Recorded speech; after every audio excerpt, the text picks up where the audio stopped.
सभी साथियों को नमस्कार।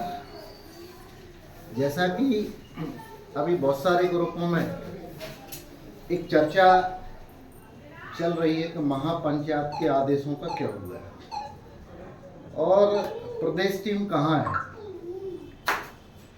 आप सभी को बहुत अच्छे से पता है 2 सितंबर 2023 को पूर्व मुख्यमंत्री माननीय शिवराज सिंह चौहान जी ने खुले मंच से अतिथि शिक्षकों के लिए कई सौगातें दी, जिसमें सबसे महत्वपूर्ण था गुरुजियों की भांति विभागीय परीक्षा।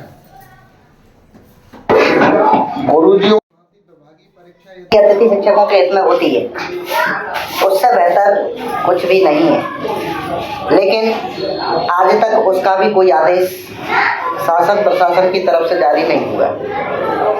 दूसरा, मुख्यमंत्री जी पूर्व मुख्यमंत्री माननीय शिवराज सिंह चौहान जी की एक और महत्वपूर्ण घोषणा थी, आगामी शिक्षक भर्ती में 50% आरक्षण और बोनस अंक दिए जाएंगे। चूँकि वर्तमान समय में आगामी शिक्षक भर्ती की प्रक्रिया चल रही है, वर्ग 1 की प्रक्रिया लगभग पूरी हो चुकी, लेकिन उसके बाद वर्ग 2 और वर्ग 3 की प्रक्रिया अभी चल रही है। वर्ग 3 की पात्रता परीक्षा चल रही है और आने वाले जनवरी में वर्ग 2 की चयन परीक्षा होगी। ऐसी संभावना ESB के द्वारा जारी की गई है। यदि आगामी शिक्षक भर्ती में अतिथि शिक्षकों को 50% आरक्षण और 20 अंक बोनस के मिलते हैं, बहुत सारे अतिथि शिक्षकों का भला होगा, लेकिन अभी तक उसके बारे में कोई भी प्रतिक्रिया शासन प्रशासन की तरफ से नहीं दिख रही। अभी शीतकालीन सत्र भी चलने वाला है दिसंबर में। शीतकालीन सत्र से पहले सभी अतिथि शिक्षकों से आग्रह है, आप अपने अपने मंत्री, विधायक, विपक्ष के नेता, विपक्ष के विधायक सभी के सामने अतिथि शिक्षकों के मुद्दे को दमदारी से उठवाएं। विधानसभा में जब मुद्दा जाएगा, क्वेश्चन लगाएं कि सरकार ने जो घोषणाएं की थी उनका क्या हुआ, आरक्षण और बोनस अंक मिलेंगे कि नहीं मिलेंगे, क्योंकि खुले मंच से घोषणा की थी। और आज भी आपकी सरकार है, आगामी शिक्षक भर्ती प्रक्रिया चल रही है, तो क्या अतिथि शिक्षकों को आरक्षण और बोनस अंक का लाभ मिलेगा? मिलना चाहिए, और नहीं मिलेगा तो सभी अतिथि शिक्षकों को इसके बारे में बैठ के चर्चा करना चाहिए। आगामी रणनीति बनाकर जो भी धरना प्रदर्शन आंदोलन या कोर्ट की शरण लेना, इन मुद्दों पर खुले रूप से चर्चा करना चाहिए। अभी तक सरकार ने वार्षिक अनुबंध की भी घोषणा की थी, उसका भी कोई अता पता नहीं है। प्रतिमाह मानदेय की घोषणा की थी, कुछ चीजें संभव है, ना तो प्रतिमाह घोषणा मानदेय भुगतान की घोषणा पूरी हुई, जबकि इसमें कोई भी पेचीदा काम नहीं है। सरकार चाहे, अधिकारी चाहे तो एक आदेश जारी करके प्रतिमाह बजट आवंटित करके एक महीने की तारीख को फिक्स कर दे कि 5 तारीख को या 7 तारीख को प्रतिमाह अतिथि शिक्षकों का मानदेय का भुगतान किया जाएगा, उससे भी कुछ सुधार होगा। इसके अलावा कुछ चीजें अतिथि शिक्षकों के हित में होना चाहिए, जैसे सभी कर्मचारियों को कर्मचारी स्वास्थ्य बीमा का लाभ मिलता है। अतिथि शिक्षकों के लिए हमने भी कर्मचारी बीमा देने की मांग की थी, आज तक उस पर कोई संज्ञान नहीं लिया। हमने अन्य कर्मचारियों की भांति, अतिथि विद्वानों की भांति 13 अवकाश और 3 ऐच्छिक अवकाश की पात्रता होना चाहिए। ये भी हो सकता है, कोई बड़ा काम नहीं है, लेकिन ये भी अतिथि शिक्षकों के हित में नहीं किया गया। इससे और भी ज़्यादा महत्वपूर्ण एक काम है, महिला प्रसूति अवकाश के लिए भी हम कई बार लिख चुके हैं। अतिथि विद्वानों को भी 6 महीने का जो हमारी बहनें अतिथि विद्वान के रूप में कॉलेजों में काम करती हैं, 6 महीने का उनको प्रसूति अवकाश मिलता है। अतिथि शिक्षकों को भी 6 महीने का प्रसूति अवकाश मिलना चाहिए। ये हम कई बार लिखकर दे चुके, लेकिन चूंकि अतिथि शिक्षकों के हित में सरकार ने कोई संज्ञान नहीं लिया या माननीय मंत्री जी अतिथि शिक्षकों से नाराज हैं, कुछ भी हो सकता है। और इससे भी ज़्यादा बड़ी विडंबना है कि हमारे ही कुछ साथी, जैसा कि हम सुनते रहते हैं कि आपके लोगों ने आपत्तियां लगाई। हमने प्रयास किया था, बहुत सारे लोग कभी कभी लिखते हैं कि सर आपने 25 अंक को हटवाकर हमारा अहित करवा दिया। भाई हमने 25 अंक हटवाने के लिए लिखा क्योंकि वो विसंगतिपूर्ण थे। जिन्होंने 18-19 में मात्र 72 दिन कार्य किया उनको 25 अंक मिले थे। उससे पहले 10 साल काम किया उनको कुछ नहीं मिला। उसके बाद 5 साल काम किया उनको कुछ नहीं मिला। कहीं ना कहीं 25 अंक विसंगतिपूर्ण थे। इसलिए हमने मांग की थी कि 10 अंक प्रति वर्ष के हिसाब से मिलना चाहिए। यदि 10 अंक प्रति वर्ष के हिसाब से और रिटायर्ड टीचर की भांति लगभग 10 साल के 100 अंक अतिथि शिक्षकों को मिलते, किसी भी अतिथि शिक्षक को सिफारिश करने की आवश्यकता नहीं पड़ती। अनुभव के आधार पर जितने भी जहां भी आप आवेदन करते, मेरिट में आपका नाम आता, मेरिट में आपका चयन होता। लेकिन कुछ साथी बहुत परेशान हैं। आप लोगों की समस्या से हम भली भांति परिचित हैं और आज भी हम अधिकारियों से, मंत्री जी से लगातार इस बात के लिए लड़ रहे हैं कि नहीं, हमारी और आपकी सहमति जो 11 सितंबर 2024 की बैठक में बनी थी उसको पूरा करो। उसमें मुख्य रूप से 2 चीज़ों पर सहमति बनी थी।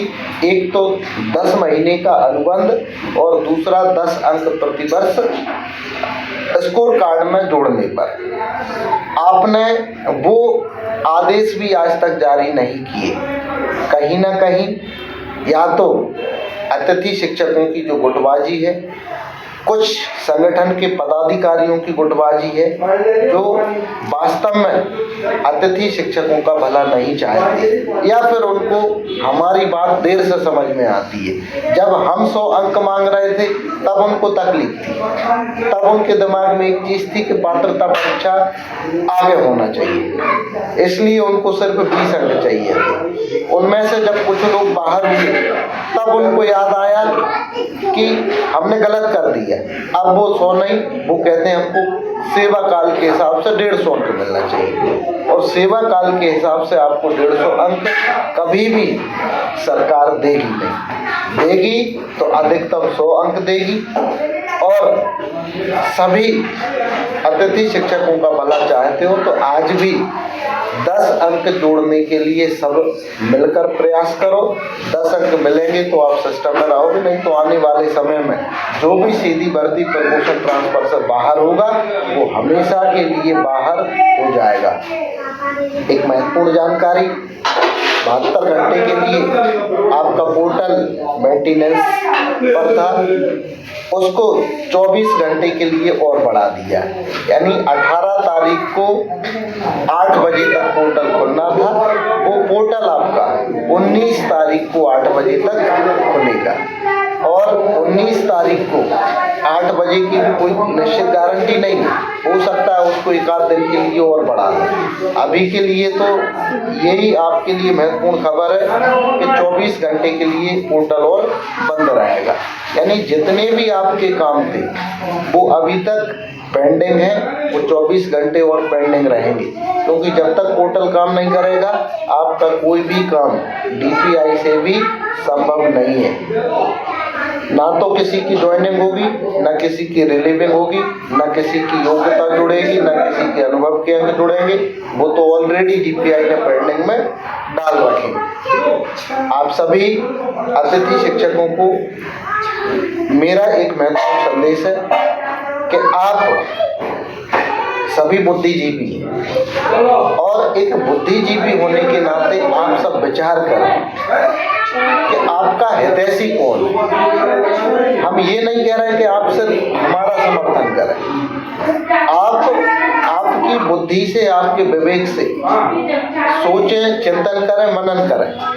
जो अतिथि शिक्षकों की जमीनी लड़ाई लड़े, जो अतिथि शिक्षकों के लिए हमेशा खड़ा रहे, आपकी आवाज को उठाता रहे, उसका आप साथ दें। क्योंकि अभी तक अतिथि शिक्षकों की भी गलती है।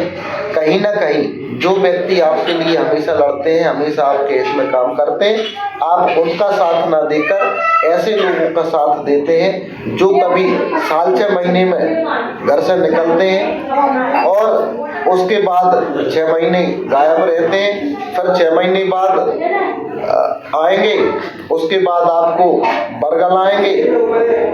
करना उनको कुछ भी नहीं है भाई। साल भर में यदि 2 दिन काम करना हो, कभी भी आपका भला नहीं होगा। आपका भला तभी होगा जब आप लगातार अतिथि शिक्षकों के मुद्दे पर काम करेंगे। आपने देखा होगा 2011 से संगठन में आए, 2014-15 से हमने संगठन में जिम्मेदारी लेकर काम करना शुरू किया और जब से लगातार अतिथि शिक्षकों के हित में जो भी समस्याएं आती हैं उनके लिए लगातार हम लोग लड़ते हैं। आप लोगों के जितनी भी समस्याएं आती हैं उनका निराकरण करवाने का प्रयास करते हैं। हमने कभी किसी को कोई गलत जानकारी नहीं दी, जो सही है उसी को हमने आपके सामने प्रस्तुत किया है। कभी भी किसी को हमने गलत जानकारी देकर गुमराह करने का प्रयास नहीं किया। हमने 10 अंक के लिए प्रयास किया, आप सबके सामने 10 अंक हमने जुड़वा भी दिए थे। 10 अंक जुड़ने के बाद वो 10 अंक 24 घंटे बाद हटे। क्यों? क्योंकि जिनको तकलीफ थी, कुछ लोग ये समझ रहे थे कि हम पात्रता पास हैं तो आप हमेशा सिस्टम में रहोगे, मेरिट में रहोगे। कोई बुराई नहीं। 30 अंक पात्रता पास के जुड़ना चाहिए, हम समर्थन में, लेकिन आपको अनुभव के अंक नहीं हटवाना। अनुभव के जो 100 अंक हम लोग मांग रहे थे वो आप सबके हित में थे, आपको उसका समर्थन करना था और नहीं किया तो अभी भी वक्त है माननीय मंत्री जी से, अधिकारियों से, आप लोग भी कहो, नहीं तो गलती से जो व्यक्ति बाहर हो गया, इवन मैं भी बाहर हो गया, तो इस बात की गारंटी कतई नहीं है कि मैं दोबारा सिस्टम में आ पाऊंगा कि नहीं आ पाऊंगा। इसलिए 10 अंक बहुत महत्वपूर्ण है। उससे ज़्यादा महत्वपूर्ण सीधी भर्ती प्रक्रिया जो चल रही है उसमें महापंचायत के आदेश तो हैं ही। एक और हमने प्रयास किया है, उसके लिए पहले भी मैंने माननीय रमेश चंद्र शर्मा जी से, जो राज्य कर्मचारी कल्याण संघ के अध्यक्ष थे, राज्य मंत्री थे, उनके माध्यम से भी पत्र लिखवाया, शिक्षा मंत्री जी से भी लिखवाया कि EWS की तरह अतिथि शिक्षकों का पात्रता परीक्षा में जो कट ऑफ है 10% अहर्ता अंक उनके कम किए जाए। यदि पुराने वर्ग को 10% अहर्ता अंक कम होंगे, निश्चित रूप से आने वाले समय में उनको लाभ मिलेगा। यदि आप EWS को 10% अहर्ता अंक छूट दे सकते हो तो आप अतिथि शिक्षकों को भी 10% अहर्ता अंक की छूट दे सकते हैं, देना चाहिए। उनकी 15-16 वर्षों की मेहनत व्यर्थ ना जाए, ये 2-3 चीजें उनके हित में हैं और आज भी हम लगातार प्रयास कर रहे हैं। प्रयास करेंगे कि माननीय मंत्री जी से चर्चा करके, अधिकारियों से चर्चा करके, अधिकारी चूंकि एक दूसरे पर टाल रहे हैं इसलिए मंत्री जी से और मुख्यमंत्री जी से बातचीत करने का प्रयास कर रहे हैं। आपकी सभी समस्याओं पर चर्चा करेंगे और 1-2 दिन के अंदर प्रयास करेंगे कि हमारी चर्चा हो और कोई ना कोई सॉल्यूशन निकले। हम समाधान करवाने के लिए लड़ रहे हैं, हमारे पास भी समय नहीं है। आप सबके हित में महीने में 3 से 4 चक्कर भोपाल के लगाते हैं, 7-8 दिन भोपाल में निकालते हैं, घर परिवार छोड़ते हैं, बहुत सारी चीज़ें हैं। लेकिन फिर भी चूँकि अतिथि शिक्षकों का हित हमारे लिए सर्वोपरि है। हमने पिछले 10 से 15 साल सिर्फ अतिथि शिक्षकों के हित में निकाल दिए और आज भी दिल से चाहते हैं कि अतिथि शिक्षकों का भविष्य सुरक्षित हो। सरकार को जो नीति बनाना हो वो नीति बनाए और जो भी संभव हो सकता है हम अतिथि शिक्षकों के हित में करने का प्रयास करते हैं और करते रहेंगे। आगे की जानकारी मंत्री भोपाल में कल माननीय स्कूल शिक्षा मंत्री जी से चर्चा करके जो लोग आ सकते हैं बहुत भीड़ और जो साथी आसपास के हैं उपलब्ध हैं अतिथि शिक्षकों का हित चाहते हैं आप लोग भी भोपाल आइए। अपन सब माननीय मंत्री जी से चर्चा करेंगे। चर्चा करने के बाद क्या परिणाम सामने आएगा वो सब हम आप सबको बताएंगे। पहला प्रयास है बातचीत के माध्यम से सॉल्यूशन करना। समाधान नहीं निकलता उसके बाद आगामी रणनीति पर चर्चा करेंगे और जैसा कि हमने बोल रखा है जरूरत पड़ेगी तो जेल भरो आंदोलन भी आने वाले समय में करेंगे और नहीं पड़ेगी यदि हमारे आदेश हो जाते हैं तो माननीय स्कूल शिक्षा मंत्री का शिक्षा विभाग के अधिकारियों का सबका सम्मान भी करेंगे। धन्यवाद।